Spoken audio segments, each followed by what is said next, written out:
hymn that was written in 1833 by Sir Robert Grant. It's a call to worship. I need calls to worship. It's easy to get caught up in doom scrolling these days. There's so much bad news. We doom scroll with regards to our phones and the feeds on our phones, but we also can doom scroll internally. And I don't know, hymns like this get me out of me and put me in a better frame of mind. The hymn calls to mind all kinds of scriptures. Psalm 104 starts, "Call him good, my soul, and praise the eternal Lord. I am here to declare my affection for you, eternal one, my God. You are indeed great. You who are wrapped in glory and dressed in greatness." This hymn calls to mind Deuteronomy 4:39. You just need to know with every fiber of your being that the Eternal One and no one else is God up in heaven and down here on earth. The hymn calls to mind Lamentations 3, verses 19 through 24, which says, "Just thinking about my troubles and my lonely wandering makes me miserable. That's all I ever think about, and I am depressed. But then I call to mind something that fills me with hope. The Lord's steadfast love never fails. God's mercies never come to an end. God's mercies are new every morning. Great is your faithfulness. Deep in my heart, I say, the Lord is all I need. I can depend on God." God is transcendent up there. God is immanent down here. It's both and. It's all at once, and it's all wrapped up in Jesus, who the scriptures call Emmanuel, God with us. In fact, John's Gospel, chapter 1, verse 14 says that Jesus, the Word, took on flesh and became human and chose to live alongside us, among us. We have seen him enveloped in undeniable splendor, the one true Son of the Father, evidenced in the perfect balance of grace and truth.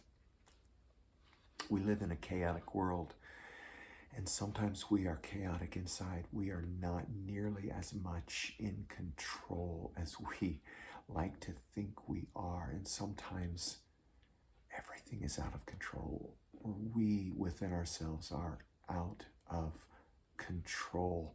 And it's hymns like this and scriptures like these that put us in a better framework, namely God who doesn't change.